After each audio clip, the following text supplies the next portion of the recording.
সবুজ চুড়ি পরলে যে শিবকে পাওয়া যাবে এ কথার কোনো মানে নেই। কিন্তু যারা সবুজ চুড়ি পরছেন তারা যে ভুল করছেন এটাও আমি বলবো না। কেন? যার যেমন ভাব তার তেমন লাভ। কোনো মেয়ে যদি বলে আমি সবুজ চুড়ি পরে শিবের কৃপা পেতে চাই, যদি ভাব থাকে যে আমি সবুজ, বিশ্বাস থাকে যে আমি সবুজ চুড়ি পরলেই শিবের কৃপা পাবো, সে পড়তে পারে। বিশ্বাস, মানে শাস্ত্রে বলেছে বিশ্বাসে মিলায় বস্তু তর্কে বহুদূর। এই জন্য আপনি যে সবুজ চুড়ি পরলে শিবের কৃপা পান তাহলে নিশ্চয়ই পড়বেন। তবে বলে রাখি, সবুজ চুড়ি যারা পড়ছেন কেন পড়ে শুনুন। পুরাণ মতে শিবের জন্ম কোন মাসে বললাম, জোরে বলুন, কোন মাসে? শ্রাবণ মাসে। এখন শ্রাবণ মাসে দেখবেন শস্য শ্যামলা সুজলা সুফলা, পৃথিবীটা কিন্তু সবুজ হয়ে যায়। জোরে বলুন হ্যাঁ না? যারা চাষিবাসী বাবারা আছেন দেখবেন চারিদিকে সবুজ দেখতে পান। তাহলে শ্রাবণ মাসে চারিদিকে সবুজ থাকে বলে এটাকে উদ্দেশ্য করে মায়েরা কিন্তু সবুজ চুড়ি পরে। সবুজের উদ্দেশ্য কি বলুন তো? সবুজের উদ্দেশ্য হচ্ছে পবিত্রতার লক্ষণ, সবুজ হচ্ছে সরলতার লক্ষণ। ওই জন্য মায়েরা সবুজ চুড়ি পরে বাবা শিবকে জল ঢালতে যায় যাতে বাবার কৃপা হয়। এই ভাব নিয়ে কিন্তু যায়। আমি আগেই বললাম যে পড়লেই যে হবে তা নয়, ভাব নিয়ে পড়লে কিন্তু হবে। তবে যারা সবুজ চুড়ি পরছেন তাদেরকে বলবো, সবুজ চুড়ি কিন্তু পরার শ্রেষ্ঠ সময় হচ্ছে শুক্রবার এবং রবিবার। সবাই শুনবেন, যারা সবুজ চুড়ি এখনো পরতে চান তারা শুক্রবার এবং রবিবার পরবেন। এবং সবুজ চুড়ি পরার সময় সকালবেলা অথবা বিকালবেলায়। সবুজ চুড়িটা দোকান থেকে কিনে নিলেন আর পরলেন তা বললে হবে না। এখানে পণ্ডিতরা বলছেন সবুজ চুড়ি করলে বা কিনলে আগে পার্বতী মাকে শিবকে চরণে দিয়ে তারপর সবুজ চুড়িটা পরবেন, তবে আপনার কৃপাটা কিন্তু তাড়াতাড়ি হবে। অনেকের প্রশ্ন যে বিবাহিত মেয়েরা শুধুমাত্র সবুজ চুড়ি পরবে, অবিবাহিত পরবে না? বলছে না, বিবাহিত অবিবাহিত সবাই পড়তে পারে, কারণ এটা হচ্ছে প্রতীক, সবুজের প্রতীক, সরলতার প্রতীক, পবিত্রতার প্রতীক। তাই আপনার সবুজ চুড়ি পড়তে পারেন যদি ভাব ভক্তি দিয়ে করেন। তাছাড়া এমনি যুক্তি নেই, কিন্তু আপনি যদি ভাবে করেন নিশ্চয়ই পড়তে পারেন, কোনো অসুবিধা নেই। ভগবান শ্রীকৃষ্ণ বলল, মা অপরাধ যদি কেউ করে তাকে শাস্তি পেতে হয়। আপনি মনে করছেন যে জীবনে একটা বিরাট বড় পাপ করেছেন, যদি অনুভব করতে পারেন আমি পাপ করেছি, আপনি শুধরে যাবেন। এ সমাজে অনেক মানুষকে দেখেছি বৈষ্ণব দেখলে, ভক্ত দেখলে গালাগাল দিয়ে দেয়। রক্তের গরমে সে ভাবতে পারে না আমি কি করলাম। যদি কোনো কারণে আপনাকে কেউ কুকথা বলে, তারপরে সে যদি বলে আমার ভুল হয়ে গেছে, আমি রেগে গিয়ে বলে ফেলেছি, বুঝবেন তিনি মানুষ হয়ে গেলেন, সংশোধন হয়ে গেল। আর যদি কেউ মনে করে বেশ করেছি আরও করব, জানবেন তার জীবনে কোনোদিন উন্নতি হবে না। কিছু বলার পর কিছু করার আগে ভাববেন, কেন তীর এবং কথা দুটো যদি বেরিয়ে যায় আর কিন্তু ফেরানো যায় না। সবাই তাকান। এই জন্য বারবার বলবো, কোনো ভালো কাজ করবার আগে বা কোনো খারাপ কাজ করবার একবার ভাববেন। কারো অন্যায় করছেন, কারো জিনিস আপনি গোপনে নিচ্ছেন, আপনি ভাবছেন কেউ দেখতে পাচ্ছে না, কিন্তু একজন দেখতে পাচ্ছেন, গোবিন্দ। 50 টাকা রাস্তায় পড়ে আছে, আপনি পিয়ে নিলেন, খুঁটে বেঁধে নিলেন, কাপড়ে কোণে কিংবা পকেটে ভরে নিলেন, আপনি ভাবলেন কেউ দেখতে পেলেন না, একজন দেখতে পেলেন, তিনি গোবিন্দ। যাই না? তাই আপনাদের সবাইকে বলে দিই, যে যেখানে বসে আছেন একটা বাস্তব অভিজ্ঞতা কথা আপনাদের বলে দিই, সবাই শুনবেন মায়েরা। বলছে প্রথমেই শাস্ত্রের কথাটা বলে দিই। দেবকী ছিল ত্রেতা যুগের কৈকেয়ী। ধরে বলুন হ্যাঁ না না? কৈকেয়ী যখন রামচন্দ্রের 14 বছরের বনবাস চাইল, তখন যখন রামচন্দ্র 14 বছরের বনবাস, কৃষ্ণ 14 বছরের বনবাস যাবে বলে তৈরি হয়েছে, তখন সঙ্গে সঙ্গে মা কি করলো? মা কি করলো না, সঙ্গে সঙ্গে মা কৌশল্যা তাকে 1 বাটি দুধ দিয়েছিল। কিন্তু যেই না দুধটা দিয়েছে, অমনি কৈকেয়ী ছুটে গিয়ে রামচন্দ্রের মুখ থেকে দুধের বাটিটা কেড়ে নিয়ে মাটিতে ফেলে দিল। আর সঙ্গে সঙ্গে কৌশল্যাকে বলল, দুধ দিবি ছেলেকে? বনে 14 বছর থাকবে, কে দুধ দেবে? ভগবান বলল, মা এতদিন আমি তোমায় শ্রদ্ধা করেছি, ভক্তি করেছি, কিন্তু ভুল যদি কেউ করে তাকে আমি ক্ষমা করি না। এই যে তুমি আমার মুখ থেকে দুধের বাটি কেড়ে নিলে, ওগো কৈকেয়ী, তুমি যেদিন কংসের কারাগারে দৈবকী হবে, তোমার গর্ভে আমি জন্ম নেব, কিন্তু তোমার স্তন দুগ্ধ আমি পান করব, একবারে পাক্কা। এই জন্য জানবেন যে সবার বিচার যা হোক না হোক, গোবিন্দের বিচারে কিন্তু ফাঁকি দেওয়ার কোনো উপায় নেই। আপনি যে সরকার দেখুন, ভারতবর্ষে প্রায় 140 কোটি মানুষ আছে, এইদিকে মায়েরা বাবারা 140 কোটি মানুষ আছে। সরকার কিন্তু সবার উপর নজর রাখে, কে ট্যাক্স দিচ্ছে কে দিচ্ছে না, যার টাকা আছে। তা সরকারের যদি 140 কোটি মানুষের প্রতি নজর থাকে, তাহলে যিনি জগৎটাকে তৈরি করেছেন সবার প্রতি তার নজর আছে, কে আমাকে কেমনভাবে ভালোবাসছে। যে যথামাং প্রপদ্যন্তে তাং স্ততৈব ভজাম্যহম মমাবৎমানুবর্তন্তে মনুষ্য পার্থ সর্বস্ব। ভগবান বললেন যে আমাকে যেমনভাবে ভালোবাসে আমি তাকে তেমনভাবে ভালোবাসি। সবাই শুনবেন যে এখানে বসেছেন। আবার যশোমতী কে ছিল সবাই জানেন, ধরা দেবী ছিল। স্তন কেটে দিয়ে গোবিন্দের সেবা করেছিল, বলেছিল একদিন আমার স্তনদুগ্ধ তুমি পান করবে, আমি তোমার মা হব। এই জন্য যশোমতী। তবে একটা কথা আপনাদের বলে যাই, আমি কীর্তনের মাধ্যমে যে বাস্তব কথাগুলো বলি একটু শুনবেন। আমি 1 মাস আগে আমার একটা আত্মীয় আইসিইউতে ভর্তি ছিল। আইসিইউ মানে কি বলুন তো? Intensive care unit. তো সেখানে কিন্তু দেখবেন যারা খুব মানে খারাপ অবস্থায় থাকে তারা কিন্তু আইসিইউতে ভর্তি থাকে। তো এদিকে তাকাবেন না। তো আইসিইউতে দেখছি সবাই শুয়ে আছে, কেউ তাকাচ্ছে, কেউ মরার মতো শুয়ে আছে। একজন ব্যক্তিকে দেখলাম 70 বছর বয়স, সবাই তাকাবেন, চোখ থেকে গড়গড় করে জল পড়ছে। শুনে নেবেন, এ খুব বাস্তব প্রমাণ, কিন্তু চোখ থেকে জল পড়ছে গড়গড় গড়গড় করে। হরে কৃষ্ণ, জানি তাই চোখ থেকে জল পড়ছে। তা আমি কাছে, ও মায়েরা কাছে গিয়ে জিজ্ঞেস করলাম, বাবাজি, ও বাবাজি, চোখ থেকে জল পড়ছে? আমি ভাবলাম যাবার পথে তো হয়ে আছে, চোখ থেকে জল পড়ছে কেন? উনি কিন্তু একটা কথাতেই সব উত্তর দিয়ে দিলেন। বলছে যা করার কথা ছিল সেটা করি নাই, আর যা করার কথা ছিল না আমি সেটা করেছি। আমি তখন জিজ্ঞেস করলাম কি করার কথা ছিল আপনি করেন নাই, আর কি করা উচিত ছিল না আপনি করেছেন? তখন উনি বললেন আমি যা করার তা করি নাই, আর যা করার ছিল না তো করেছি। কীরকম? হাজার হাজার মানুষকে গালি দিয়েছি, হাজার হাজার মানুষকে ঠকিয়েছি, হাজার হাজার মানুষকে সমালোচনা করেছি, হাজার হাজার মানুষকে ঠাট্টা করেছি। আর আজকে কি করতে পারছি না জানো? আজকে মনে হচ্ছে তাদের কাছে ক্ষমা চেয়ে নিই, কিন্তু আমি আর ক্ষমা চাইতে যেতে পারছি না, কারণ আমার যাবার সময় শেষ হয়ে গেছে।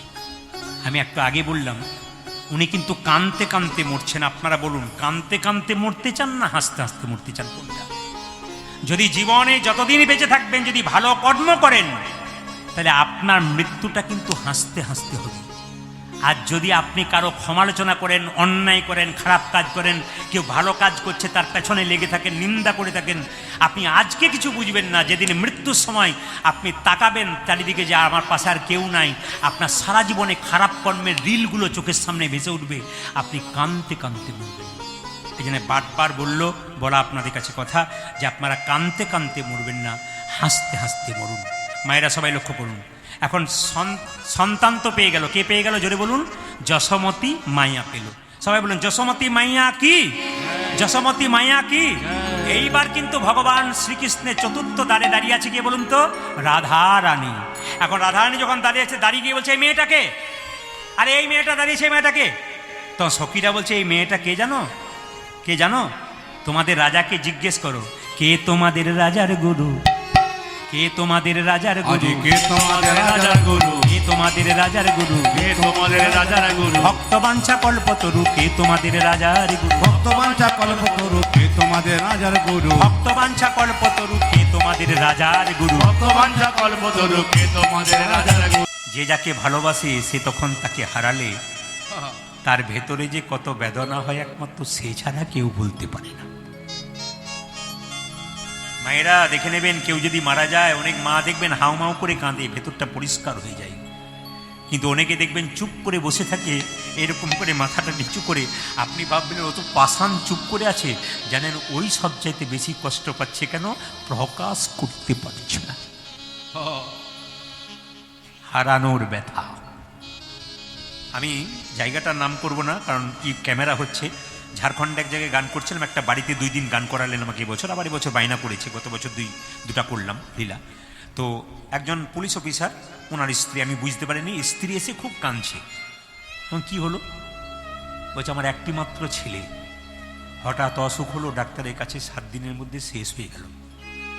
তো মেয়েটি কাঁদতে কাঁদতে বলছে আমি তো অপারেশন করে নিয়েছি, আমার তো সন্তান হবে না, আমি কি নিয়ে বেঁচে থাকবো? একটি মাত্র ছেলে, কত গুণী ছিল, কৃষ্ণ ভক্ত ছিল, মাত্র 10 বছর বয়স ছিল, চলে গেল। মা একবার হাউমাউ করে কাঁদছে, ধরে রাখতে পারছে না। কিন্তু ওনার স্বামী পুলিশ অফিসার, উনি কিন্তু মাথাটা নিচু করে খালি বুকটা দুলছে। আমি এদেরকে বললাম ওনার চাইতে বেশি কষ্ট উনি পাচ্ছেন, উনি প্রকাশ করতে পারছেন না। এই জন্য দেখবেন খুব যারা কষ্ট পায় তারা প্রকাশ করতে পারে না। ভেতরে দেখবেন গুমড়ে গুমড়ে গুমড়ে গুমড়ে। রূপ গোস্বামী, সনাতন গোস্বামীর কথা তো আপনারা শুনেছেন মায়েরা।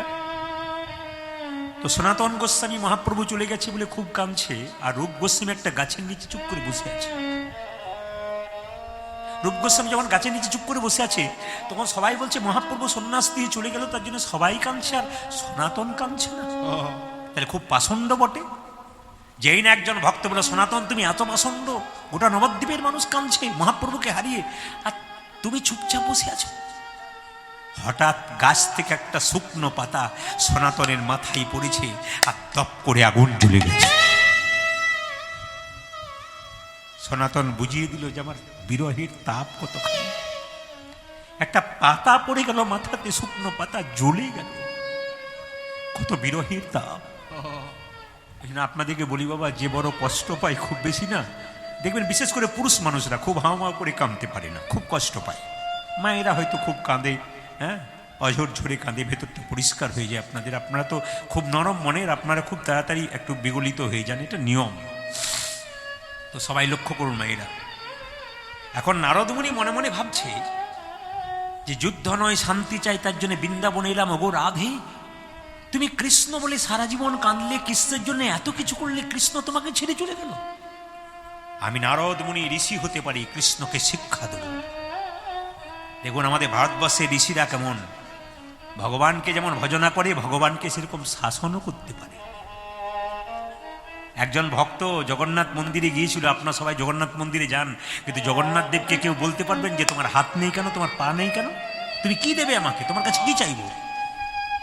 কিন্তু যিনি দেখবেন শ্যামানন্দ প্রভু, তিনি গিয়েছিলেন জগন্নাথ মন্দিরে দুঃখী কৃষ্ণ হয়ে। তো তিনি কিন্তু মন্দিরে গিয়ে বলেছিলেন, হে জগন্নাথ, তোমার কাছে কি চাইবো? তোমার তো দুটো হাত নাই, তুমি দেবে কি? তোমার পা নাই, তুমি দেবে কি? এই প্রশ্ন আপনারা করতে পারবেন। যে গোবিন্দকে খুব ভালোবাসে তাকে বলতে পারে, সাহস আছে, বৈষ্ণবের সাহস আছে। কেন? ওনারা যেমন প্রেম করতে পারে সেরকম বলতে পারে, শাসনও করতে পারে গোবিন্দকে। তো জগন্নাথ মন্দিরে জগন্নাথ বলেছিল, আমার হাত নাই, আমার পা নাই, আমি দেব কি? কিন্তু শোনো, বলে কি, আমি এই হাত তোমাদেরকে দিয়েছি কর্ম করার জন্য, এই পা আমার ছিল, তোমাদেরকে দিয়েছি কর্ম করতে গেলে বহু দূরে যাবার জন্য। আমার যা ছিল সব তো তোমাদেরকে দিয়েছি, ওই জন্য আমার হাতও নেই, আমার পাও নাই। বুঝিয়ে দিয়েছিল। সঙ্গে সঙ্গে বিনাটাকে বলছে, বিনা রে, আমি গোবিন্দকে শিক্ষা দেব কেন রাধারানীকে কাঁদালো। বিনা, তুই তো সবসময় কৃষ্ণ বলে বাজিস, আজ থেকে তুই আর কৃষ্ণ বলে বাজবি না। বাজ রে বিনা, বাজ রে বিনা, বাজ রে বিনা, একেবারে বাজ রে বিনা। আজ কৃষ্ণ বলে বাজবি না, রাধা বলে একবার বাজ রে বিনা, রাধা বলে বাজ রে বিনা, রাধা বলে একবার বাজ রে বিনা। পূজা যে রাধা বলে একেবারে বাজ রে বিনা। ও যে কৃষ্ণ বলে আরে বাজিস না, রাধা বলে একবার বাজ রে বিনা। কৃষ্ণ বলে আরে বাজিস না, রাধা বলে বাজ রে বিনা। ওদের রাগ আছে, সে কি করলো মা, বিনাটাকে বৃন্দাবনের মাটিতে আছাড় মেরে দিল। তুই কৃষ্ণ বলে বাজবি, রাধা বলে বাজবি না। রাধারানীর চরণ ধরা স্পর্শ করে বিনাটি কি করলো, বেজে উঠিল, বেজে উঠিল, বেজে উঠিল, বিনা বেজে উঠিল, রাধা বলে বিনা বেজে উঠিল, রাধা বলে বিনা বেজে উঠিল, রাধা বলে বিনা বেজে উঠিল। পূজা যে রাধা বলে বিনা বেজে উঠিল, ও যে কৃষ্ণ বলে আরে বাজে না, রাধা বলে বিনা বেজে উঠিল। কৃষ্ণ বলে আরে বাজে না, ও যে জয় রাধে শ্রী রাধে বলে, আরে কৃষ্ণ বলে আরে বাজে না, জয় রাধে শ্রী রাধে বলে, কৃষ্ণ বলে আরে বাজে না, জয় রাধে শ্রী রাধে বলে, রাধা বলে বিনা বেজে উঠিল। বিনাটাকে নিয়ে সোজা দ্বারকায় চললো কৃষ্ণকে শিক্ষা দেবার জন্য। বল বল জন্ত রাধা নাম মন্ত, জাগে যজ্ঞ ব্রত ধ্যান, কিছু নাহি আর। বল বল যন্ত্র রাধা নাম মন্ত্র, জাগে যজ্ঞ বিনা কিছু না গিনা। বল বল জন্ত রাধা নাম মন্ত, জাগে যজ্ঞ ব্রত ধ্যান, কিছু নাহি আর। আজি বল বল যন্ত্র নাম মন্ত্র জাগ জগ ব্রত ধ্যান কিছু নাহিয়া বল বল বিনে রাধা নাম বিনে একেবারে বন বন বিনে রাধা নাম বিনে বল বল বিনে রাধা নাম বিনে উচ্চাতে বলো বলো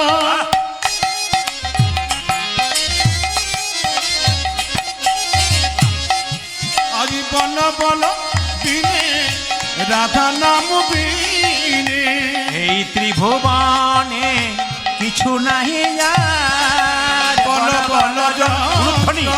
রাধা নাম মন্ত্র জাগ জগ ব্রত কিছু নাহিয়া একবারে বলো বলো মন্ত্র রাধা নাম মন্ত্র জাগ যোগ ব্রত কিছু নাই জয় রাধে রাধে রাধে মায়েরা কৃষ্ণ রাধারাম শুনে চমকে উঠেছে। এইদিকে মায়েরা, হ্যাঁ, কৃষ্ণ রাধা নাম শুনে চমকে গেছে। কে সোনালি রাধা নাম? যে আমাকে রাধা নাম শোনালে সে আমাকে বিনামূল্যে কিনে নিলে।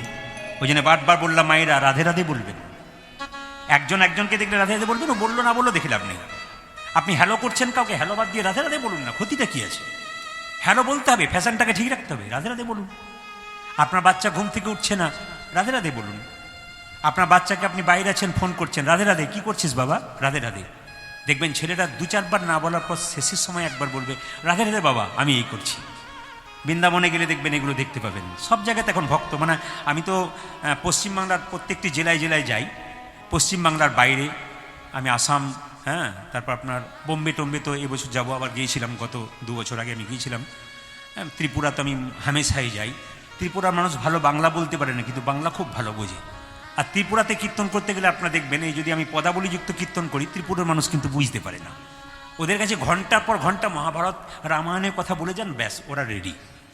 একবারে 3 ঘন্টা মানে গান গাইলে 2.5 ঘন্টা কিন্তু মহাভারত রামায়ণের কথা বলবে, নইলে শুনবে না কিন্তু। কারণ বেশি যদি পদাবলী করবো বুঝতে পারে না, কিন্তু ওরা সুন্দর তত্ত্ব কথা বুঝতে পারে। এক এক জায়গায় এক একটা রীতি আছে, এই জন্যে আমরা যেখানে যাই সেখানে মতো করি বলে মানুষ আমাদের ডাকে। তা আপনাদের কাছে নিবেদন রইল, আশীর্বাদ করবেন। সাধুগুরু বৈষ্ণবের আশীর্বাদ ছাড়া জীবনে এগোনো যায় না। সবাই লক্ষ্য করবেন, যে যেখানে বসে আছেন, যে না রাধে রাধে বলেছে, সঙ্গে সঙ্গে ভগবান কৃষ্ণ নারদকে দেখে প্রণাম করেছে। এইদিকে তাকাবেন, নারদকে দেখে প্রণাম করেছে মায়েরা। স্বয়ং ভগবান ঋষিকে প্রণাম করলেন। ভগবানকে প্রণাম তো নারদ জানালেন, কিন্তু ঋষিকে পর্যন্ত ভগবান প্রণাম করেন। তবে শিক্ষা কি দিলেন, যে ওগো জগতের জীব, আমি ভগবান হয়ে সাধুগুরু বৈষ্ণবকে প্রণাম করি, সেহেতু তোমরাও তো সাধুগুরু বৈষ্ণব দেখলে দূর থেকে ছুটে গিয়ে পায়ে প্রণাম করতে না পারলে মাথাটা একটু নিচু। ভালো ভালো পণ্ডিতদের মুখে শুনেছি, রবিবার দিন ছুটি আছে চাকরির, ছেলেকে নিয়ে যাচ্ছেন, পার্কে নিয়ে যাবেন না, সেখানে গিয়ে অনেক রকম খারাপ দৃশ্য দেখতে পাবেন। ছেলেকে মন্দিরে নিয়ে যান। আমি চেন্নাই গিয়েছিলাম একবার, তো সেখানে দেখছি রবিবার ওদের কাজের ছুটি থাকে, দেখছি বড় বড় মন্দিরে ছেলে মেয়েদেরকে নিয়ে সব গাড়ি ভাড়া করে চলে গেল। আমরা মন্দিরে যাচ্ছ কেন? বলে মন্দিরে যাচ্ছি কারণ যেন সপ্তাহে একবার ওরা ছুটি পায়, আমরাও ছুটি পাই, মন্দিরে গিয়ে ভগবানকে প্রণাম করি, আমাদের সঙ্গে ওরাও করে, মানে আমরা ওদেরকে শিখিয়ে দিয়ে যাই, যা করবি গোবিন্দকে স্মরণ করে, সে যত বড়ই চাকরি করুক। কিন্তু সবাই রবিবার দিন আমি চেন্নাই এলাকায় দেখেছি বড় বড় মন্দিরগুলোতে নিয়ে যায়। আমিও গেছি ওদের সঙ্গে, আমাকে ভক্ত নিয়ে গিয়েছিলেন, খুব ভালো লেগেছে। এগুলো কিন্তু আপনাদের লক্ষ্য করতে হবে ছেলে মেয়েদেরকে মানুষ করতে গেলে। তো সবাই লক্ষ্য করুন, প্রণাম করলেন। আমি প্রণামের কথা যখন একটু বলি, মায়েরা কিন্তু প্রণাম কোনোদিন সাষ্টাঙ্গে করবেন না, সবাই শুনবেন। মায়েরা মন্দিরে কোনোদিন সাষ্টাঙ্গে প্রণাম করবেন না। বাবারা কিন্তু সাষ্টাঙ্গে করবেন, কিন্তু মায়েরা করবেন না। কেন বলুন তো? না, মায়েরা যদি সাষ্টাঙ্গে কেউ প্রণাম করেন, হ্যাঁ, আরেকটাই ফাঁকে কথা বলে রাখি, আপনারা শুনবেন, 5টি জিনিস কিন্তু মাটিতে কোনোদিন রাখবেন না। 5টা জিনিস মাটিতে রাখবেন না। প্রণামের কথা এলো বলে দিই, 5টা জিনিস মাটিতে রাখবেন না। কি কি? প্রথম হচ্ছে, কোনো সাধুগুরু বৈষ্ণব যদি বাড়িতে আসে, বৈষ্ণবকে দেখলেন তো গামছা বা আসন এনেছে, কিছু একটা এনেছে, মানে বসছে ওর উপরে। ওনারা জানেন কিছু দিক আর নেই দিক, ভক্ত তো দেবেই বাড়িতে গেলে, তবু একটা আসন নিয়ে যাই। হ্যাঁ, আমি যেমন মালকানগিরি গিয়েছিলাম, একবারে বিশাখাপত্তনম পেরিয়ে, বাঘ ভালুকের জায়গা, একবারে বিরাট পাহাড়ের উপরে ওদের গ্রামের নাম নেই, 1 নম্বর 2 নম্বর 4 নম্বর করে নাম আছে। তো ওখানে দেখলাম, আমি 3 দিন গান গাইলাম, 15 থেকে 20 হাজার ভক্ত। কীর্তন শেষে এত গাড়ি জড়ো হয়ে গেছে যে আমাদের গাড়িটা পেরোতে পারছে না। প্রণাম করছে ভক্তরা। ওখানে ওনারা বললেন যে আপনার এখানে একবারে কাতারে কাতারে ভক্ত আছে, এরা প্রত্যেকদিন সন্ধ্যাবেলায় টিভি দেখে না, খালি আপনাকেই দেখে আর আপনার কথাগুলো স্মরণ করে। তো ওখানে দেখতে পেলাম প্রচুর ভক্ত, ওরা কিন্তু আসন নিয়ে কীর্তন শুনছে। আর আশ্চর্যের ব্যাপার, 15-20 হাজার মানুষ একটা শব্দ নেই, খালি মাথাটা নিচু করে চুপচাপ শুনছে। আমি যখন প্রেমের কথাগুলো বলছি তখন নিজেকে জড়িয়ে ধরছে একে অপরকে আর হাগর বলে কাঁদছে। আমি তখন বুঝলাম কীর্তন আসল কি বলুন তো, ভক্ত কোনো দিকে তাকায় না, খালি চোখ মুজে কৃষ্ণ কথা হরিকথা শুনে আস্বাদন করে, এটাই তো আনন্দ। তো 5টা জিনিস রাখবেন না। সাধুগুরু বৈষ্ণব যদি কোনোদিন বাড়িতে আসে মাটিতে বসতে দেবেন না, একটু আসন টাসন কিংবা উঁচু জায়গায় দেবেন। দ্বিতীয় কি বলুন তো, শালগ্রাম শিলা কোনোদিন বাড়িতে কিন্তু নিচে রাখবেন না, একটা ছোট্ট চৌকির মধ্যে রাখবেন বা কোন কাপড়ের উপর রাখবেন। দ্বিতীয়ত কি তৃতীয় কি শঙ্খ। শঙ্খ এখন তো বাড়িতে রাখেন, স্ট্যান্ড এখন কিনতে পাওয়া যায়, তাতে রাখেন, কিংবা আপনারা হলুদ কাপড় বা লাল কাপড় উপর রাখতে পারেন। আর 4 নম্বর কি মায়েরা, 4 নম্বর হচ্ছে বাড়িতে আপনারা মাথায় রাখবেন যে শালগ্রাম শিলা রাখবেন না, শঙ্খ রাখবেন না, সাধুগুরু বৈষ্ণবকে মাটিতে রাখবেন না। আর একটা কি, মায়েরা কোনোদিন কিন্তু সাষ্টাঙ্গে প্রণাম করবেন না, মানে বক্ষযুগল মাটিতে আপনারা কোনোদিন ঠেকাবেন না।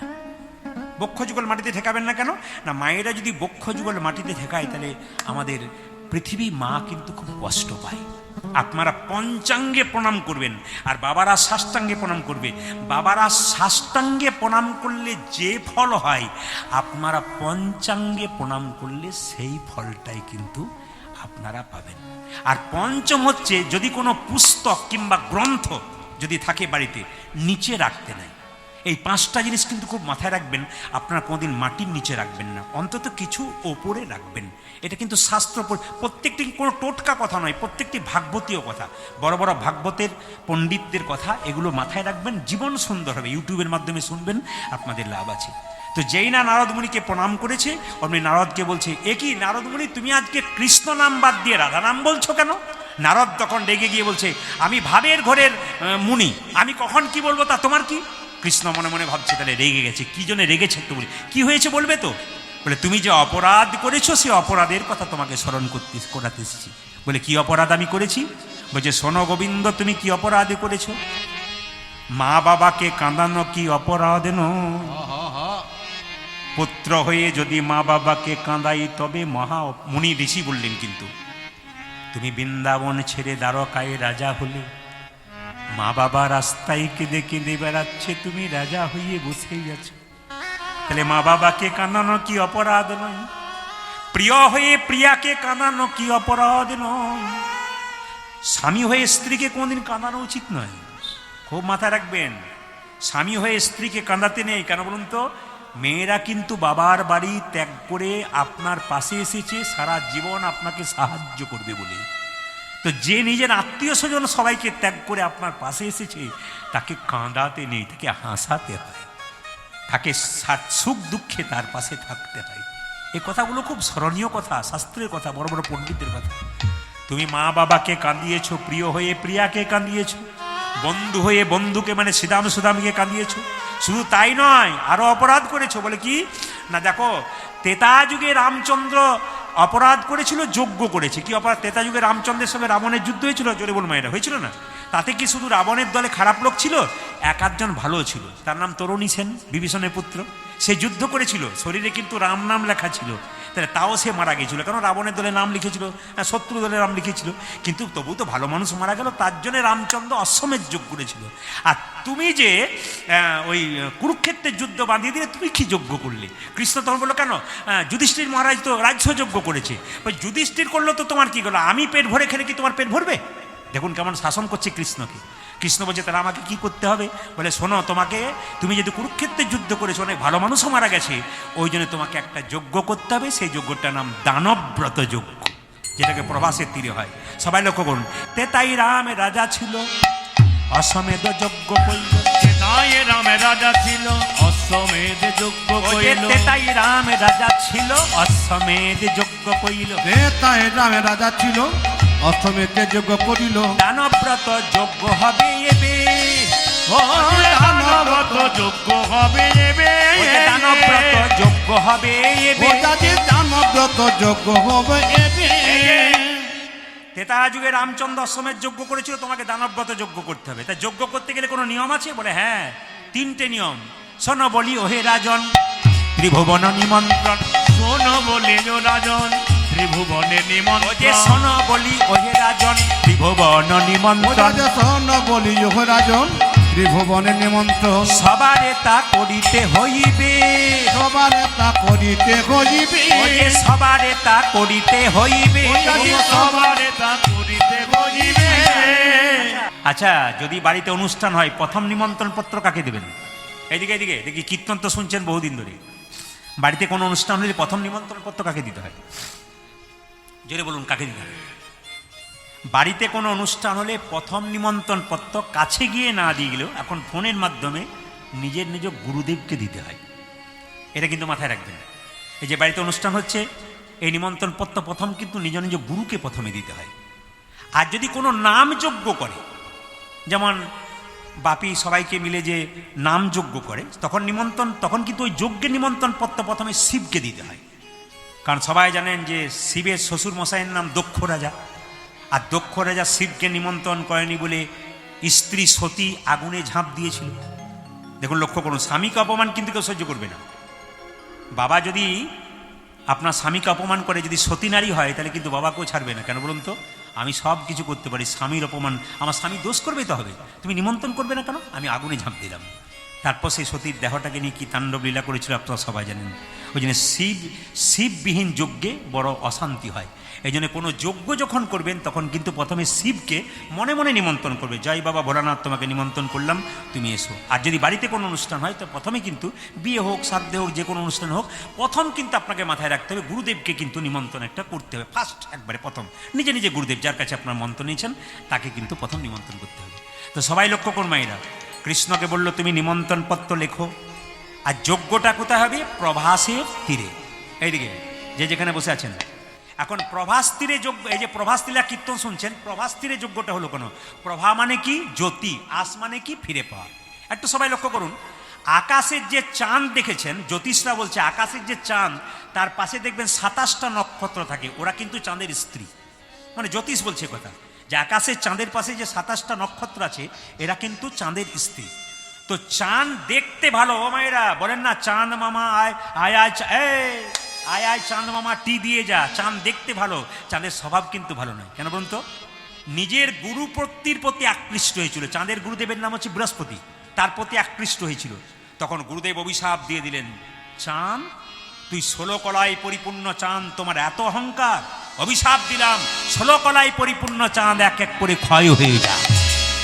আর দেখবেন সব অভিশাপ লাগুক আর না লাগুক, গুরু অভিশাপ কিন্তু লাগবেই। একবারে মাথায় রাখবেন, সব অভিশাপ লাগুক না লাগুক, বৈষ্ণবের অভিশাপ তো লাগবেই, আর গুরু অভিশাপ কিন্তু লাগবে যদি ছোট্ট অপরাধ থাকে। এই জন্য গুরু অভিশাপ লাগবে, তাই চাঁদকে অভিশাপ দিয়ে দিল যে তুমি 16 কলায় পরিপূর্ণ চাঁদ, একবারে ক্ষয় হয়ে যাও। মায়েরা 15টা কলা ক্ষয় হয়ে গেল, আর একটা কলা বাকি আছে। তখন কিন্তু ছুটে গেলেন কোথায় জানেন? 27 জন স্ত্রী তাদের জামাই বাবুর কাছে। আচ্ছা মায়েরা, চাঁদের যে 27 জন স্ত্রী, তার জামাইবাবুকে কৈলাস পর্বতে একজন বসে থাকে এসি রুমে, তিনি হচ্ছেন জামাইবাবু। কৈলাস পর্বতে এসি রুমে কে থাকে মায়েরা? বরফের মধ্যে কে থাকে? জোরে বলুন, যে ঘুমাচ্ছে সে বলুন, কে কে থাকে? বাবা ভোলানাথ। তো সবাই নমঃ শিবায় নমঃ শিবায় বলে একবারে চলে গেল কোথায়? জামাইবাবুর কাছে। দেখুন সবাই মিলে একটু উলুধ্বনি দেবেন, কিভাবে যাচ্ছে দেখুন, উলুধ্বনি।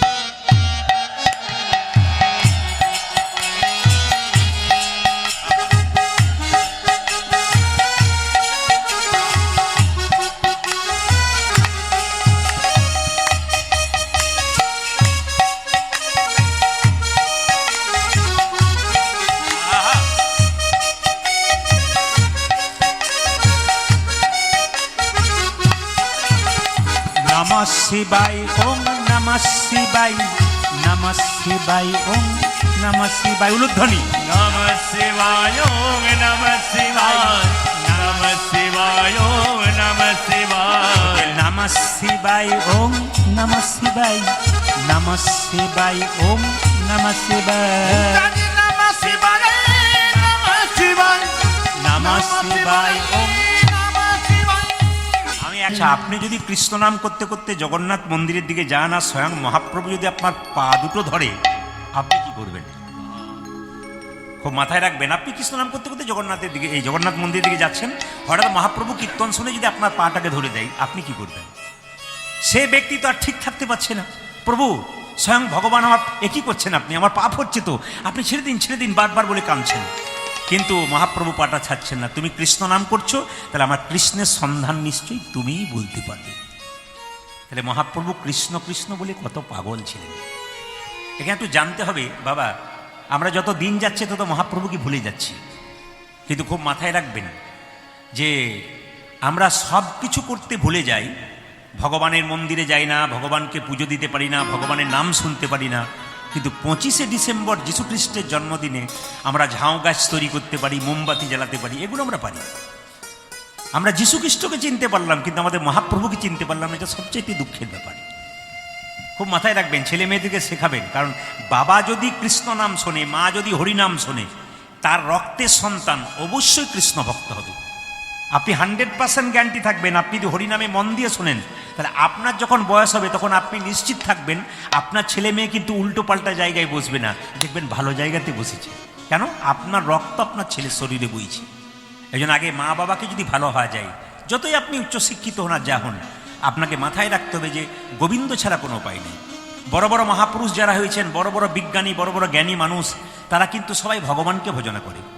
এই যে আমাদের চাঁদে গিয়েছিলেন সুনিতা উইলিয়ামস, যে মেয়েটি, আপনার শুনলে চমকে যাবেন, তার ব্যাগের ভেতরে একটা গণেশের মূর্তি আর একটা গীতা ছিল। ওকে জিজ্ঞেস করা হয়েছিল এটা কেন, বলে আমার মা বাবা এগুলো শিখিয়ে দিয়েছে, গীতা রাখতে হয়, গণেশের মূর্তি রাখতে হয়। তাহলে বড় বিখ্যাত বিজ্ঞানী হতে পারে, কিন্তু মা বাবা শিখিয়ে দিয়েছেন এগুলো করতে হয়। আইজাক নিউটনকে দেখুন, আইজাক নিউটন উনি ঈশ্বর বিশ্বাসী ছিলেন। বড় বড় বিজ্ঞানী, বড় বড় পণ্ডিত যারা, সবাই কিন্তু ঈশ্বর বিশ্বাস করে আস্তে আস্তে এগিয়ে গেছেন। ওই জন্য আপনি যাই করুন না কেন, ঈশ্বরকে বিশ্বাস করে আপনাকে চলতে হবে, তিনি ছাড়া কোনো উপায় নেই। মহাপ্রভু আমাদের কি দিয়ে গেলেন একটু লক্ষ্য করবেন। মহাপ্রভু আমাদের কি দিয়ে গেলেন, এটা কিন্তু আপনাদের খুব প্রাপ্য জিনিস জানতে হবে। মহাপ্রভু দিয়ে গেলেন কি? পিছিয়ে পড়া মানুষদেরকে কোলে কোল দিয়ে গেলেন। আগেকার যুগে নিয়ম ছিল যে শূদ্ররা রাস্তা দিয়ে পেরিয়ে গেলে, ব্রাহ্মণ যদি শূদ্রদের ছায়া কোনো রকমে পড়ে যেত তার শরীরে, তাহলে তাকে স্নান করতে হতো। তাই শূদ্রদিকে কত নিচু ভাবতো, বুঝতে পেরেছেন? কত নিচু ভাবতো। স্পর্শ করা তো দূরের কথা, ছোঁয়া তো দূরের কথা, যদি ছায়াটা পড়ে যেত তো স্নান করতে হতো। কিন্তু মহাপ্রভু কি করলেন? সেই নিপীড়িত, শোষিত, অত্যাচারিত জাতিগুলো, আমাদের যে শূদ্র জাতি যারা ছিলেন, তাদেরকে কোলে কোল দিয়ে হরিনাম দিলেন এবং তাদেরকে নামে মত্ত করে দিলেন। এমনকি আপনারা সবাই জানেন জগাই মাধাই প্রত্যেক দিন মদ খেত, সেই জগাই মাধাইকে হরিনাম দিয়ে কোলে কোল দিলেন। আশ্চর্যের ব্যাপার, সেই জগাই মাধাই শেষ পর্যন্ত কি করেছিলেন জানেন? মদ খাওয়া তো ছেড়ে দিয়েছিল, আবার যখন সবাই বাড়িতে বিশ্রাম করত তখন জগাই মাধাই দুজনে মিলে কৃষ্ণ নাম জপ করত। যে মাধাই নিতাই চাঁদের মাথা ফাটিয়ে দিয়েছিল, সেই মাধাই পর্যন্ত, সবাই লক্ষ্য করুন, সেই মাধাই পর্যন্ত মদ ছেড়ে হরিনাম করতে লাগলো। তাহলে হরিনামে প্রভাব কত আছে বুঝতে পারছেন। যিনি খারাপ মানুষ, যিনি খারাপ কাজ করেন, নেশা করেন, যদি প্রকৃত হরিনাম শোনেন, তিনি আস্তে আস্তে নেশা ত্যাগ করবেন। এমনকি জগাই মাধাই আর একটা কৃতিত্ব শুনলে চমকে যাবেন। জগাই মাধাই তো ভক্ত হয়ে গেছিল, তাছাড়া রাত্রিতে সবাই যখন ঘুমাতো তখন গঙ্গার ঘাটে কোদাল নিয়ে গঙ্গার ঘাটটাকে পরিষ্কার করে দিত। কেন বলুন তো? যে বাইরে থেকে যাত্রীরা আসতো গঙ্গা স্নান করতে, যাতে পিছলে না পড়ে যায় যাত্রীরা, তার জন্য মাঝ রাত্রিতে সবাই যখন ঘুমাতো তখন জগাই মাথায় কোদাল নিয়ে ওই রাস্তাটাকে, গঙ্গার ধারেটাকে পরিষ্কার করে দিত। তাহলে কত বড় ভক্ত হয়ে গেছিল। এই জন্য আপনাদের কাছে নিবেদন রইল, মহাপ্রভু যে জিনিস দিয়ে গেলেন তা কিন্তু আমরা কোনোদিনই ভুলতে পারবো না, এবং সেই মহাপ্রভুকে যদি আমরা স্মরণ করতে পারি, জীবনে আমাদের অবশ্যই জয় লাভ হবে। আজকে মহাপ্রভুর অবস্থা কেমন? আজ চারি পানে চাহে গোড়া, চারি পানে চাগে গোরা, চারি পানে চাহে গোড়া, আজি চারি পানে চাহে গোড়া, স্বরূপে ধরিয়া ওগো চারি পানে চাগে গোরা, চারি পানে চাগে গোরা, স্বরূপে ধরিয়া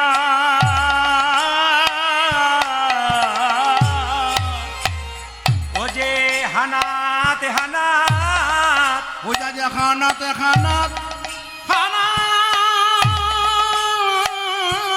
খানাত, বলি গো না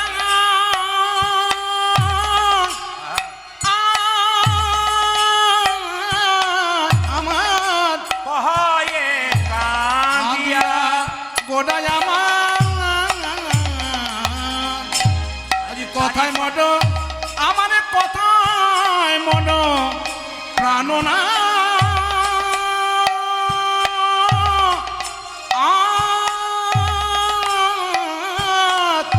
আজ কহয়ে কাঁদিয়া কাঁদিয়া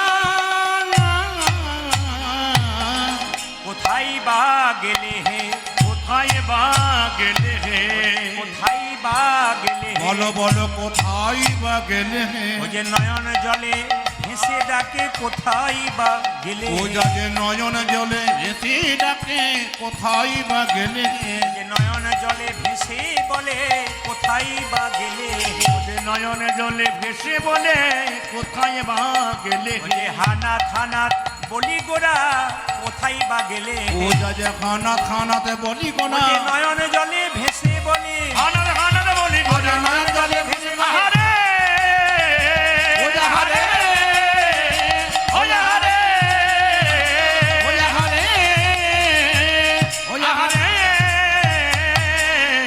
কোথায় বা গেলে হানা থানা বলি গোরা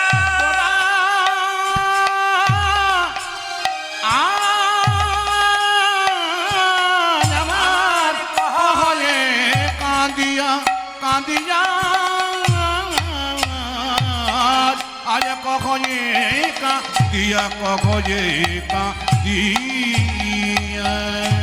সবাই মিলে একবার বলুন নিতাই গৌর হরি হরি হরি বল হরি বল মায়েরা একটু মন দিয়ে শুনবেন গৌরচন্দিকা খুব ছোট করব আমাদের দেহের মধ্যে আত্মা থাকে তো শাস্ত্র বলছে দেহ মারা যায় না আত্মা মারা যায় আস্তে দেহ মারা যায় না আত্মা মারা যায় বলছে শাস্ত্র বলছে বাসাংসি জিন্নানি যথা বিহায় নবানি ঘিন্নাতি নরহ পরাণী তথা শরীরানি বিহায় জিন্নন্নানি সংজাতি নবানি দেহি সংস্কৃত কথা বললাম আপনারা বুঝতে পারলেন না আমি একবার পরিষ্কার করে বুঝিয়ে দিচ্ছি যে কাপড়টা আপনি পরে আছেন আমরা যে বসন পরে আছি সে যখন পুরনো হয়ে যায় জীর্ণ হয়ে যায় নতুন কাপড় পরি সেরকম দেহ কি করে আত্মা কি করে এই দেহতে পুরনো দেহ ত্যাগ করে জীর্ণ দেহ ত্যাগ করে নতুন দেহে চলে যায় তাহলে প্রশ্ন করবেন এদিকে তাকাবেন প্রশ্ন করবেন যে আত্মা যে চলে যায় তাহলে দেহটা পড়ে থাকে এই যে যিনি চলে গেছেন আমাদের বাবা তিনি কিন্তু দেহটা রেখে গেছেন আত্মাটা কিন্তু তার চলে গেছে আপনারা যখন মারা যাবেন আমরা যখন মারা যাব আমাদের আত্মা কিন্তু চলে যাবে কিন্তু দেহটা রেখে যাবে প্রশ্ন করবেন আত্মা কোথায় গেল প্রদীপ পাল মারা যাবে তখন আত্মা কোথায় যাবে আপনারা মারা যাবেন আপনাদের আত্মা কোথায় যাবে শাস্ত্র বলছে যে মনুষ্যকুলে জন্মগ্রহণ করে যে যেমন কর্ম করবে তার সেরকম জন্ম হবে এই মানুষকুলে জন্মগ্রহণ করে কেউ যদি পশুর মতো কর্ম করে পরের জন্মে পশুকুলে জন্ম নেই মানুষকুলে জন্ম নিয়ে কেউ যদি মানুষের মতো কর্ম করে পরের জন্মে মানুষ হবে আবার মানুষকুলে জন্ম নিয়ে কেউ যদি মহাপুরুষের মতো কর্ম করে তার দ্বিতীয় জন্ম হবে না যেমন যে চাষি ধানকে সেদ্ধ করে মাঠে ছড়ায় তার যেমন দ্বিতীয় গাছ হয় না যে দেহ হরিনামে সিদ্ধ হয়ে যায় তার দ্বিতীয় জন্ম হয় না তার গোবিন্দের চরণ প্রাপ্ত ওই জন্য মায়েরা যারা হরিনাম কীর্তন শুনছেন তাদের কিন্তু যদি ভক্তি ভরে কীর্তন শোনেন ভগবানের নাম করেন আর দ্বিতীয়বার পৃথিবীতে এসে আপনাকে যন্ত্রণা ভোগ করতে পারবেন না আর অনেকে আবার মরার আগে বলে এই জন্মে কিছু করতে পারলাম না আবার যদি একবার পাই দেখিয়ে দেবো আর কি অনেকে ভাবে আর কি কিন্তু না আবার যারা মহাত্মা আছেন যারা ভক্ত আছেন তারা বলেন আর দ্বিতীয় জন্ম পেতে চাই না যা হয়েছে হয়েছে না গোবিন্দ চরণে আমার চিরকালের জন্য ঠাঁই হয় তা আপনাদের বলে যাই মন দিয়ে শুনবেন এইদিকে আচ্ছা মানুষ যদি মারা যায় তাকে তিনভাবে সৎকার করা হয় এইদিকে মানুষ যদি মারা যায় তাকে তিনভাবে সৎকার করা হয় একটা অগ্নি সৎকার যেটা বাবাকে করা হয়েছে আর একটা দেখবেন মৃত সৎকার মানে সমাধি মৃত সমাধি আর একটা দেখবেন মায়েরা সলিল সমাধি জলে ভাসিয়ে দেওয়া হয় এই যে আপনারা কীর্তন শুনছেন এই যে বাবা মারা গেলেন আমি একটু বলে দিই আপনাদের যাদের বাবা মা এখনো বেঁচে আছে তারা কিন্তু এই কাজটা করতে পারবেন শাস্ত্র অনুযায়ী যদি না করেন তাহলে ভুল করছেন যেমন আপনার বাবা বা মা যখন মারা গেল শ্মশানের চিতাতে যখন শুয়ে দেওয়া হলো যখন আপনি চিতাতে আগুন দেবেন আগুনটাকে নিয়ে কিন্তু তিনবার চিতার ধারে ঘুরতে হয় এই তাকাবেন শাস্ত্রের নিয়ম কিন্তু যদি আপনারা না ঘোরেন তাহলে ভুল করছেন আগুনটাকে নিয়ে চিতার চারিদিকে কবার ঘুরতে হয় বললাম জোরে বলুন তিনবার এই 3 বার ঘুরতে হয়, আবার ঘুরবার সময় একটা কথা বলতে হয় যিনি আগুন দেন চিতাতে। কি বলতে হয়? হে অগ্নিদেব, হে ব্রহ্মা, আমার বাবা পৃথিবীতে যতদিন বেঁচে ছিল যদি কোনো পাপ করে থাকে, অন্যায় করে থাকে, তুমি নিজ গুণে ক্ষমা করে দিও। এ কথা আমরা কজন বলি? এতজন যে আমরা দাহ করতে যাই, সৎকার করতে যাই, কজন বলেছি? কীর্তন শোনা এই জন্যে, যদি মাথায় ঢুকিয়ে নিয়ে যান, কেউ করুক আর না করুক, আপনি যদি করতে পারেন তাহলে বুঝবেন আপনার বাবার সৎকার কিন্তু বা মায়ের সৎকার কিন্তু ভালো হচ্ছে। কে কোথায় কি করছে, কি আনন্দ করছে আপনার বাবার জন্যে, সে দেখে লাভ নাই, আপনি কিন্তু আপনার কাজটা করে নিলেন। এটা হচ্ছে অগ্নি সৎকার। আর মৃত সমাধিকারা যারা বৈষ্ণব হন, সারা জীবন নিরামিষ খান, ভগবানের নাম জপ করেন, এরা কি করে? এদের দেখবেন যেমনভাবে বাড়িতে নাম জপ করে বসে বসে মালা তিলক করে, ওদেরকে যখন গর্ত মাটি খনন করে ওর মধ্যে দেখবেন বসিয়ে দেওয়া হয়, যেমনভাবে তারা মানে জপ টপ করে সেভাবে তিলক মালা দিয়ে এমনি করে বসিয়ে দেওয়া হয়। একটু লবণ দেওয়া হয়, কেন বলুন তো? না, যাতে পোকা টোকা না ধরে যায়, বহুদিন ধরে ভালো থাকে। তারপর তাদের মৃত সমাধি মানে মাটির সমাধি দেওয়া হয়। এইবার সবাই লক্ষ্য করুন, সলিল সমাধি কিন্তু আমাদের এদিকে নেই, উত্তর ভারতে আছে। ওদিকে কিন্তু কেউ যদি মারা যায় না, তাকে আগুনে পোড়ায় না। কি করে? একটু ভালো করে শুনবেন।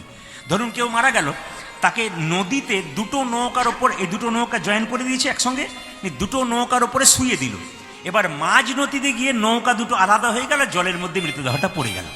এর নাম সলিল সমাধি। এগুলো কিন্তু দেখবেন উত্তর ভারতে করে, আমাদের এদিকে করে না। তো এই শিক্ষা কিন্তু আপনাদের নিতে হবে যে আমাদের কিভাবে সৎকার করা হয়। তো যাই হোক, আজকে মহাপ্রভুর গুণকীর্তন আমরা আস্তে আস্তে শেষ করব। তবে একটা কথা আপনাদের বলি, যারা কীর্তন শুনতে এসছেন, বাবা আমাদের চলে গেছেন, তার আত্মার শান্তির জন্যে আমরা কয়েক সেকেন্ড নীরবতা পালন করব। সবাই মিলে একটু মাথাটা নিচু করে ভগবানের কাছে প্রার্থনা করুন বাবার জন্যে, যেন ওনার আত্মা শান্তি হয় এবং গোবিন্দচরণ প্রাপ্ত হন। উনি ভালো কুলে জন্ম নেন এবং গোবিন্দচরণ প্রাপ্ত হন। আমি যখন নিতাই গৌর হরিবোল বলবো, আপনার মাথা নিচু করবেন, কেউ কথা বলবেন না। আর যখন আবার হরিবোল বলবো আমি দ্বিতীয়বার, তখন আপনার মাথা উঁচু করে উলুধ্বনি হরিধ্বনি দেবেন। সবাই তৈরি? নিতাই গৌর হরি হরি গৌর।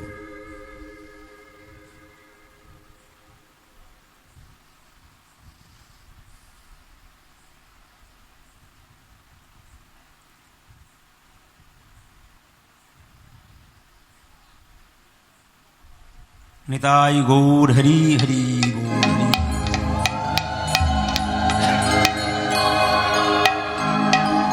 সবাই মিলে একটু, মায়েরা সবাই মিলে একটু এই নাম করতে করতে আমরা সবাই এই জায়গাটা আস্তে আস্তে মানে গৌরচন্দিকা শেষ করব। সবাই মিলে একবার নাম করবেন, বলুন হরে কৃষ্ণ।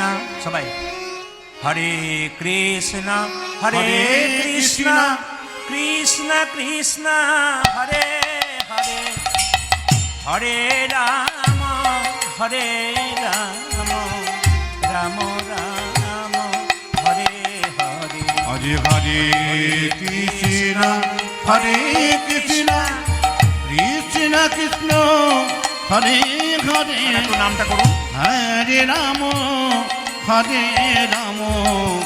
রাম রাম হরে হরে। হরে কৃষ্ণ হরে কৃষ্ণ কৃষ্ণ কৃষ্ণ হরে হরে, হরে রাম হরে রাম রাম রাম হরে হরে। হরে কৃষ্ণ কৃষ্ণ কৃষ্ণ হরে হরে, হরে রাম রাম রাম হরে হরে।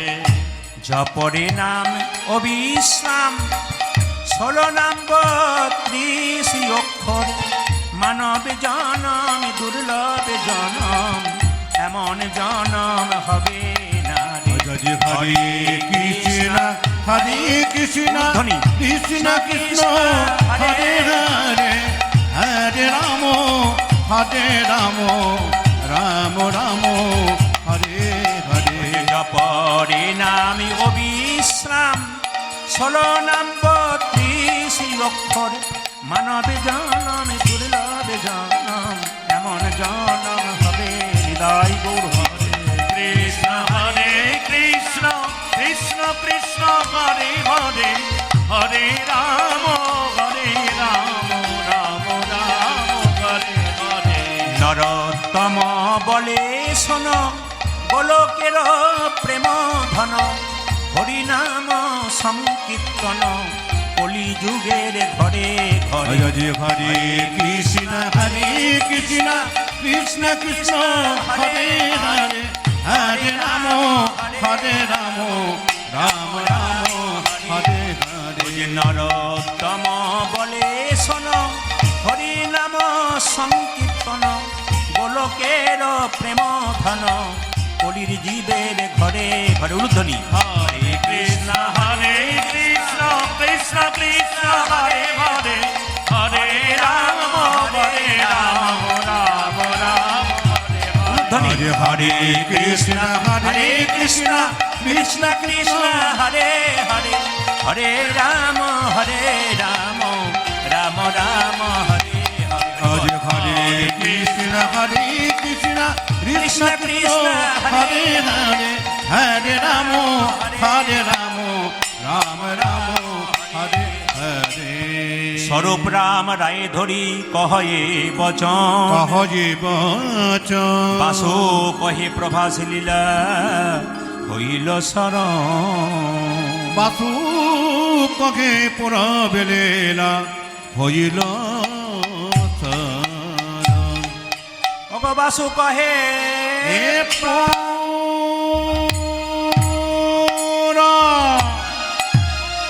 লীলা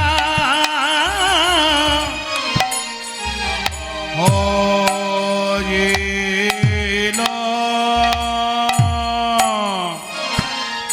হইল শরণ গো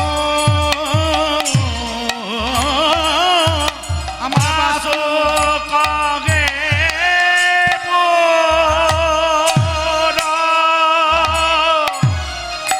লীলা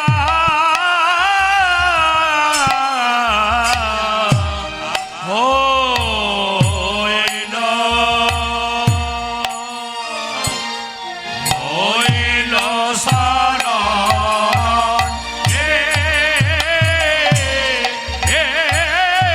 বাসু কহে পুরা লীলা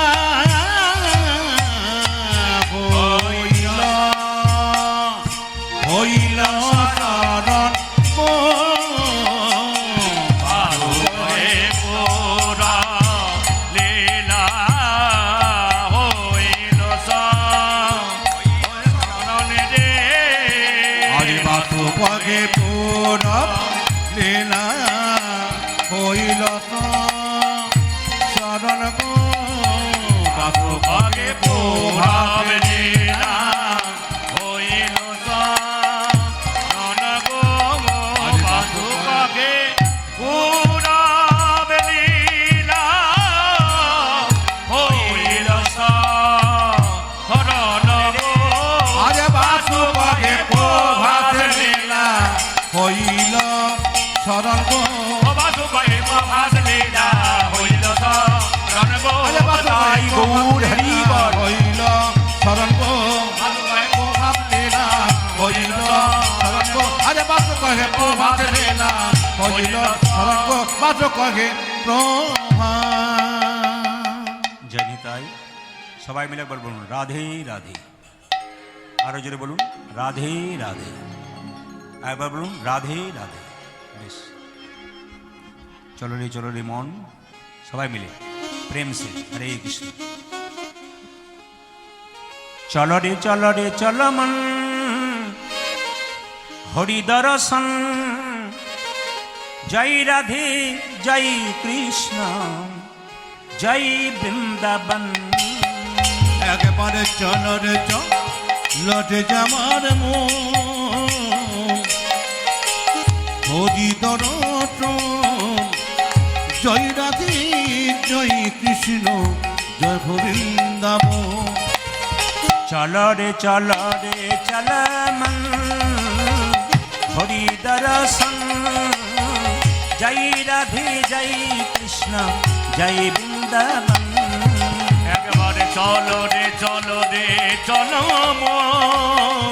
হরি দর্শন জয় রাধে জয় কৃষ্ণ জয় বৃন্দাবন কেশে ঘাট বংশীবন নিকুঞ্জ কানন আজ কৃষি ঘাট বংশীবন নিকুঞ্জ কানন কেশে ঘাট বংশীবন নিকুঞ্জ কানন আর কেসে হাট বংশী বট নিকুঞ্জ কান যেথাই হোলি খেলে আমার শ্রীনন্দে নন্দন আজ যে তাই হোলি খেলে নামার নন্দী নন্দন ও যে যেথাই হোলি খেলে আমার শ্রীনন্দে নন্দন আজ যে তাই হোলি খেলে নামার নন্দী নন্দন চল রে চল হরি দর্শন জয় রাধে জয় কৃষ্ণ জয় বৃন্দাবন চলো রে চলো রে চলো হরি দরস জয় রাধে জয় কৃষ্ণ জয় বৃন্দাবন যেথায় আছে মা যশোদা স্নেহের শিরমণি আজ দেখায় আছে মা যশোদা দেখে শিরোমণি যেথায় আছে মা যশোদা স্নেহের শিরমণি যেথায় আছে মা যশোদা স্নেহের শিরোমণি ও যে নিজের গোপালকে কোলে লয়ে খাওয়া তো নবনী আজ নিজ গোপালকে কোলে লয়ে হাওয়া তো নবনী ও যে নিজের গোপালকে কোলে লয়ে খাওয়া তো নবনী গোপালকে কোলে করে খাওয়া তো নবনে মধুমাখা মাখি সেজে স্নেহেরি বন্দন জয় রাধে জয় কৃষ্ণ জয় বৃন্দাবন নিতাই গৌর হরিবল। একেবারে চলো রে আমার মন হরি দর্শন জয় রাধে জয় কৃষ্ণ জয় বৃন্দাবন চলো রে আমার মন হরি দর্শন জয় রাধে জয় কৃষ্ণ জয় বৃন্দাবন পূজাজি জয় রাধে জয় কৃষ্ণ জয় বৃন্দাবন জয় রাধে জয় কৃষ্ণ জয় বৃন্দাবন বৃন্দাবন ধাম কি বৃন্দাবন ধাম কি রাধা রানী কি কাল সকাল থেকে একজন একজনকে দেখলেই রাধে রাধে বলবেন। সবার কাছে নিবেদন রইল কাল সকাল থেকে একজন একজনকে দেখলেই রাধে রাধে বলবেন। কারণ কৃষ্ণ নিজের মুখে বলেছেন যদি আমাকে কেউ কিনতে চায় কোনো টাকা পয়সার দরকার নাই, শুধু রাধে রাধে বললে আমি বিক্রি হয়ে যাই। ভগবান শ্রীকৃষ্ণ বলেছেন আমি যে রাধার দাস ইহাতে সন্দেহ যার, কোটি কোটি যুগ ভজয় আমার সকল ভজনা বিফলে তার। কৃষ্ণ যে রাধার দাস এতে যদি কোনো সন্দেহ থাকে তা কোটি কোটি যুগ যদি ভজনা করে তবে ভজনা করেও তার কোনো লাভ হবে না। আসুন আজকে আমরা পালা তো কোনোদিন হয় না, কেউ যদি জিজ্ঞেস করে কীর্তনে কে কোন পালা হয়, পালার কথা বলবেন না। আপনারা তো সবাই জানেন, আমার ইউটিউবের মাধ্যমে শুনেছেন পালা তো জীবনে দুটো হয় নাকি, না কি বলছেন? হরে কৃষ্ণ, একটা আসার পালা, একটা জোরে বলুন যাওয়ার পালা। তা যারা কীর্তন শুনতে এসছেন তাদের কোন পালা শেষ হয়েছে, আসারটা না যাওয়ারটা? জোরে বলুন যাওয়ারটা বোধ হয় নাকি? বাহ, এই যে আপনারা বললেন আমি বললাম যাওয়ারটা, তখন হ্যাঁ যাওয়ারটা শেষ হয়েছে। কোনটা শেষ হয়েছে? আসারটা শেষ হয়েছে, বাকি আছে কোনটা? জোরে বলুন বাকি আছে কোনটা? বাকি আছে যাওয়ারটা। এতই যদি বুঝছেন তবু সাদা চুলে গোদরেজ নিচ্ছেন নাকি? আমরা সব বুঝি কিন্তু নিতাই গৌর হরি বল। তা আসুন আজকে আমরা বাবার জন্যে একটা বিদায়ী লীলা গাইব। এই লীলা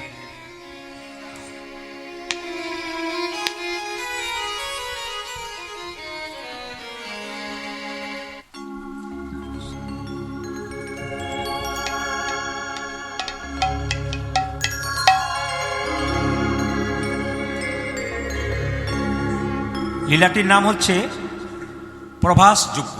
হরে কৃষ্ণ, সবাই শ্রবণ করবেন, কারণ আমাদের গান তো ধরুন 24 পরের নামযজ্ঞের গান নয়, এটা সাধ্যবাড়ি গান। ভক্ত সংখ্যা একটু কম থাকবে কিন্তু যতগুলো থাকবে পাকা। কিন্তু এইটা গান, এই সাধ্যবাড়ি গানের একটা মজা আছে কি বলুন তো, যতগুলো থাকবে আমি বাপিকে বলেছিলাম, ও বলেছিল কীর্তনটা বাইরে করালে ভালো হয় না, বহু লোক শুনবে, মানে ওইখানে বললাম না না, সাধ্যের গান যদি বাড়িতে জায়গা থেকে 200-500 মানুষ শোনে ওতেই হবে। কেন?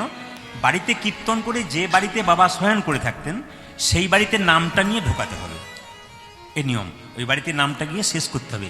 মানে একজন বৌমা, তিনজনের মধ্যে একজন, মানে বড় বৌমা যিনি আছেন, তিনি জলটা নিয়ে, উলুধ্বনি নিয়ে, তিনজন বৌমা যাবেন আগে আগে, আর মাও যাবেন। ওই যে বাড়িতে বাবা থাকতেন সেখানে ছেলেরাও যাবে, সেখানে গিয়ে বাবাকে একবার স্মরণ করবে, প্রণাম করে। একটা কথা বলে দিই, মা তো বেঁচে আছেন, বাবার ছবিটা কিন্তু দেওয়ালে থাকবে। যদি ভাইদের মধ্যে কেউ বাইরে থাকে তাকে বলবো ছবি নিয়ে যান বাবার এবং মায়ের যুগলেই রাখুন, এবং বাড়িতে দেওয়ালে টাঙিয়ে রাখবেন।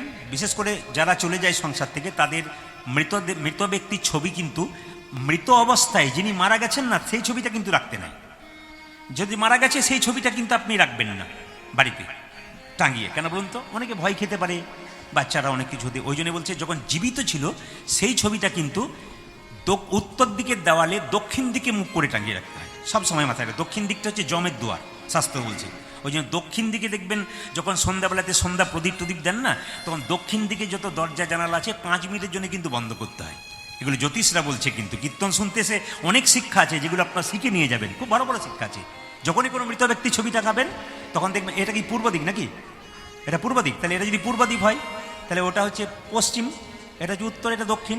তাহলে হ্যাঁ, এই দক্ষিণ দিকের দেওয়ালে উত্তর দিকে মুখ করে আপনার মানে বাবা বা মায়ের মৃত ব্যক্তির ছবিটা কিন্তু রাখতে হয়, এবং প্রণাম করতে হয় প্রত্যেক দিন বাড়ি থেকে বেরোনোর সময়। যারা আত্মীয় স্বজন আছে, দাদু হয়, বাড়িতে রাখবেন এবং প্রণাম করবেন, তাদের আশীর্বাদ কিন্তু বাড়ি থেকে পাবেন। এই হচ্ছে নিয়ম, আশীর্বাদ কিন্তু পাওয়া যায়। বাবাকে যখন কোনো কাজে যাবেন প্রণাম করে বেরোবেন, আশীর্বাদ নিয়ে নেবেন। আমার বাবা মা যেমন চলে গেছেন, ছবি টাঙানো আছে। প্রত্যেক দিন কোনো কাজে বেরোলে সকালবেলা ঘর থেকে বেরোতে গেলেই বাবা মাকে প্রণাম করে তাদের মাথাটা নিচু করে আশীর্বাদটা নিয়ে বেরোই, কেন বাবা মা যেন তাকাচ্ছে আমার দিকে, একবারে যেন দেখছে আমাকে যে ও কেমন আছে কি না। এগুলো নিয়ম, এগুলো মনে রাখবেন। আপনার সন্তানরাও কিন্তু আপনাকে পরবর্তী ক্ষেত্রে করবে। আজকে যেমন আমি বলছিলাম, ফেসবুকে দেখতে পেলাম এক ভদ্রলোকের 3টে মেয়ে, তো 3জনেই চাকরি করে। আশ্চর্যের ব্যাপার যে বাবা মাকে আর শেষ বয়সে দেখলো না, বাবা মা বৃদ্ধাশ্রমে থাকে। তো বাবা যখন মারা গেছে, তো দাহ হচ্ছে শ্মশান ঘাটে, তো ভিডিও কলে মেয়ে দেখছে এবং দেখছে 5,000 টাকা দিয়েছে ওদেরকে সৎ কাজ করার জন্য ফোনপের মাধ্যমে, আর দিয়ে বলছে আর কতক্ষণ, আপনার শেষকৃত্য সম্পন্ন করুন, আমি আর থাকতে পারছি না, আমাকে স্নান করতে হবে, খেতে হবে, আমার আবার কাজ আছে। কীরকম কুসন্তানের জন্ম দিয়েছে বুঝুন। যে মা বাবা সারা জীবন ধরে যে এত কষ্ট করলো, আপনারা মা বাবা হয়েছেন, সন্তানের জন্য করছেন, তা শেষে যদি সন্তান এই প্রাপ্য দেয়, আপনারা কি? এই যে সমাজ দূষিত হচ্ছে, এইখান থেকে সরে আসতে হবে, ছেলে মেয়েকে ভালো শিক্ষা দিতে হবে। আসুন, আজকে প্রভাস ক্ষেত্রে দেখতে পেলাম কি মায়েরা, সবাই লক্ষ্য করুন, যে ভগবান শ্রীকৃষ্ণ 100 বছরের জন্য বৃন্দাবন ছেড়ে মথুরায় গেছে, তারপর দ্বারকার রাজা হয়েছে। 100 বছরের জন্য রাধারানী কাঁদছে। মায়েরা এত কাঁদছে, কাঁদতে কাঁদতে কিন্তু আর কাঁদতে পারছে না, মুখ থেকে কথা বেরোচ্ছে না, সারা জীবন তো কেঁদেছে। একটা পাথরের টুকরো নিয়ে বৃন্দাবনের কাঁচা মাটিতে কৃষ্ণের ছবিটা আঁকবার চেষ্টা করছে। কিভাবে চেষ্টা করছে? আরে কৃষ্ণ কৃষ্ণ বলি, কাঁদে বাহু তুলি, বলে বধূ গেলে কোথায়, কৃষ্ণ কৃষ্ণ বলে কাঁদে বাহু তুলি, প্রাণে বধূ গেলে কোথা। আমি আপনাদের বলবো, বাবা মা চলে গেলে, বাবা মাকে ভুলে গেলে হবে না। কিন্তু এই যে বাবা মা সারা জীবন ধরে আপনাদের জন্য এত চিন্তা করেছে, ছেলে বাইরে গেছে, মা বাবা দরজায় দাঁড়িয়ে আছে, খোকা আমার ফিরবে বলে, আপনারা যেমন আপনার ছেলে ক্ষেত্রে করছেন।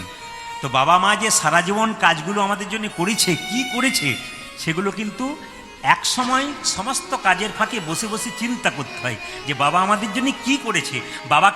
বাবা চলে গেল, কাজ শেষ হয়ে গেল, ভুলে গেলে হবে না, তাকে মাঝে মাঝে যে কোনো সময় কাজের ফাঁকে একবার বাবাকে স্মরণ করতে হবে, প্রণাম করতে হবে। একটু দুফোঁটা চোখের জল যদি আসে বাবার জন্যে, সেই সময় আপনারা সেই কাজটা করবেন। কৃষ্ণ কৃষ্ণ বলি, কাঁদে বাহু তুলি, বলে বধূ গেলে কোথায়। আজ কৃষ্ণ কৃষ্ণ বলে,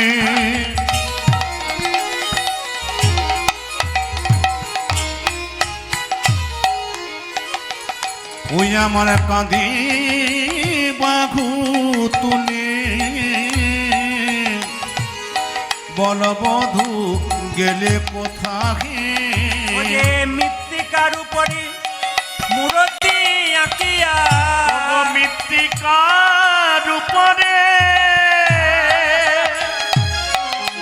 মূরতি আঁকিয়া ও যে মৃত্তিকার উপরে মূরতি আঁকিয়া উচ্চাটি মৃত্তিকার উপরে আরে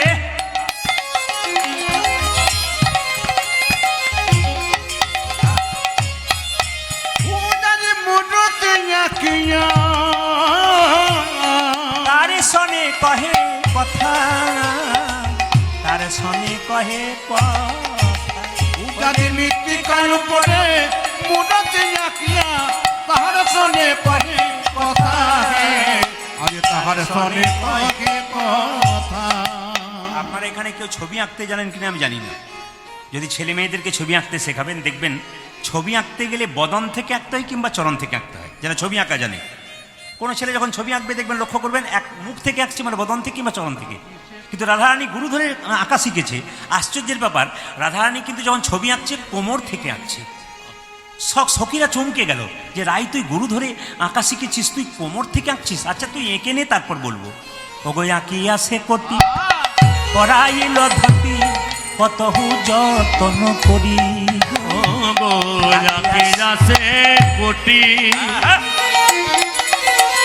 পরাজিল কোটি কত যতন করে। কি বললাম? পদগুলো শুনবেন। মুর্শিদাবাদ, নদিয়া, মালদা এগুলো যারা ভক্ত আছেন পদাবলী গান ভালো শোনেন। অন্য জায়গায় যেমন আছে আমরা হাওড়া, হুগলি এগুলো যাই, এখানে আপনারা গান করতে গেলে এ কিন্তু মডেল চেঞ্জ করতে হবে, একবার ভক্ত চরিত্র। বিল্লমঙ্গল করুন, অগ্রদ্বীপের গোপীনাথ করুন। যেমন আমার পরশু তারিখে গান আছে অগ্রদ্বীপের গোপীনাথ মন্দিরের পাশেই একজন ব্যক্তি মারা গেছেন, ওই যিনি ওনাদের জামাই তিনি নদিয়ার, ওনাদের বাড়িতে আমি গান করেছিলাম। তো উনি বললেন যে আমার শ্বশুরমশাই মারা গেছেন, একবার অগ্রদ্বীপ মন্দিরের পাশেই আমার শ্বশুর বাড়ি, আপনি মন্দিরের পাশেই সকাল 8টায় গান করবেন। মানে 8টায় কেন করাবো না, 12টার সময় সেবা হবে, 1টার সময়, ওই জন্য বহু ভক্ত সবাই সকালবেলায় কীর্তন শুনতে পারবে, রাত্রিবেলায় যদি না আসতে পারে। ওই এলাকায় আমি যাইনি, মানুষ একটা আকাঙ্ক্ষা আছে, তাই বলে আপনাকে সকাল 8টা থেকে 11টা, 11:30 পর্যন্ত গাইতে হবে। ও মাইরা আঁকিয়া সে কোটি পরাইল ধতি কত যতন করি আজ আঁকিয়া সে কোটি ওই আমার পরাজিল ধটি কত যতন প্যারি। রাই আজ নাভি রাই তুই তো আঁকা শিখেছিস গুরু ধরে, তুই তো গুরু ধরে আঁকা শিখেছিস, তো কোমর থেকে আঁকছিস কেন?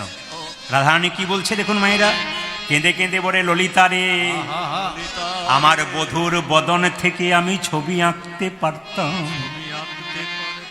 কিন্তু যদি বদনটা প্রথমে আমি দেখতে পাই তাহলে আমার আর ছবি আঁকতে পারি।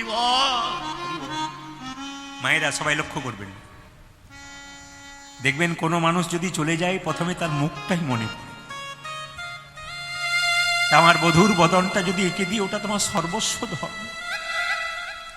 আমি আপনাদের বারবার বলছি, যারা এখানে আছেন এত ভালোবাসতো আপনাদের বাবা, দাদু, মামা যেই হোক না কেন, যার যা সম্পর্কে আছে আপনাদের একটু অনুভব করবেন তার জন্য। বলছে আমার বড় ইচ্ছা ছিল, মায়ের একটু পিছিয়ে আসুন, এগিয়ে আসুন, এগিয়ে আসুন, তাহলে ওখানে ওরা বসতে পারবে। অনেকে বাইরে দাঁড়িয়ে আছে, ঢুকতে পারছে না। যারা ঢুকতে পারছে না তাদেরকে বলবো ওই গেটটাতে এসে ওই দিকে বসুন, অনেকটা জায়গা আছে। এখনও যারা বাইরে আছেন বা আপনারা গ্রামবাসী যারা কীর্তন শুনবো বলে মনে করছেন, বাড়ির কীর্তন বলে কোনো অভিমান করে থাকবেন না, কিন্তু কীর্তনে কোনো নিমন্ত্রণ করতে নেই। যারা ভক্ত হয় তাদের কোনো নিমন্ত্রণ শোনে না, কীর্তন কিন্তু শুনতে আসবে। এ হচ্ছে আশ্চর্যের ব্যাপার, ও ডাকতে হয় না। আমাদের এলাকাতে কীর্তন হলে না কাউকে ডাকতে হয় না যে তুমি এসো কীর্তন শুনতে। ভক্ত যারা, ও হরিনাম খোল করতালের শব্দ শুনলেই পাগলের মধ্যে শুনে, কারণ পূর্বজন্মেতে এরাই তো ব্রজগোপী ছিল। বাঁশি শুনে যেমন ব্রজগোপীরা গোবিন্দের কাছে গেছিল, সেরকম মায়েরা রাধা রানী কেঁদে কেঁদে বলছে ললিতা রে, আমার ইচ্ছা ছিল গোবিন্দের চর বদন থেকে আঁকবো, কিন্তু গোবিন্দের বদনই আমার সর্বস্ব। হরিবল হরিবল। আমি যদি গোবিন্দের বদনে কি দিই, আমি আর চরণ বা কোমর আঁকতে পারবো না। যদি আমি চরণে থেকে আঁকলাম কেন, আহা, আমি কোমর থেকে আঁকলাম কেন জানিস, চরণ থেকে আঁকলাম না কেন জানিস? একবার তো গোবিন্দ চরণে পেয়ে বৃন্দাবনে ছেড়ে চলে গেছে, চলে গেছে। আর যদি ছবিতে আবার চরণে দিয়ে দিই, আর চরণে পেয়ে যদি আমার গোবিন্দ চলে যায়, তবে কি নিয়ে যাব, বেঁচে রইব? বলো বলো কি নিয়ে যা বেঁচে রব? আমি কি নিয়ে যাব, বেঁচে রইব? বলো বলো কি নিয়ে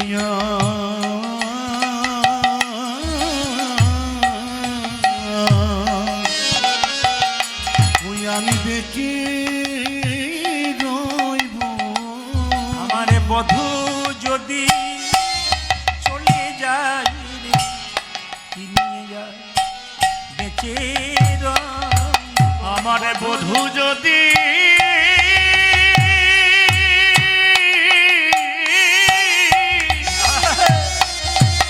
আমারে বধূ যদি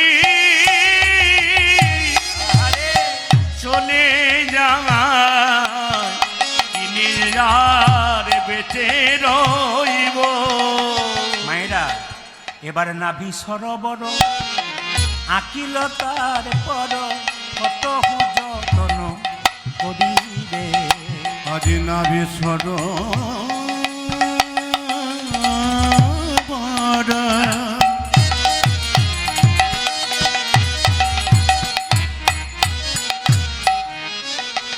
ও যা যে যাকিল তার পর, কত যতন করি। ও যে বাহু দুটি আঁকি, ছল ছল আঁখি,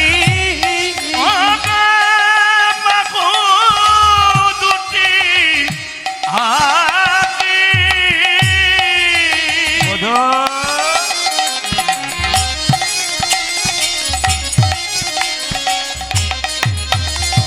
ছল ছল আঁকি, হুই আমার বাহু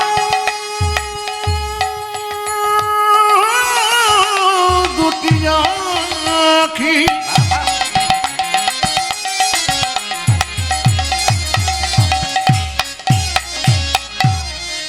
হুই জানি ছল ছল আঁখি। মুরলি দিল সে করে, মুরলি দিল সে করে। ও তারে বাহু দুটি আঁকি, ছল ছল আঁকি, মুরলি দিল সে করে, মুরলি দিল সে করে। এবার কি করলো, কোমর টাকার পর নাভি টাকলো, নাভি টাকার পর হাত দুটো এঁকে একটা বাঁশি ধরে দিল।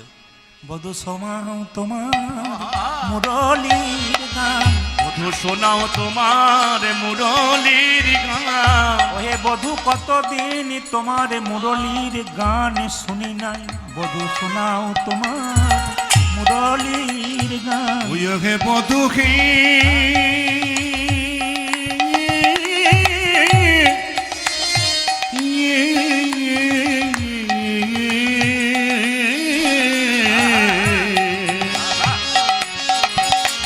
ও যা যে শোনাল তোমার,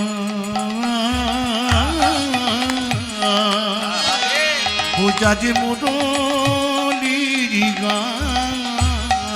যা শুনে যমুনা বই তৈ জান, শোনাও তোমার মুরলির যা গান। শুনে যমুনা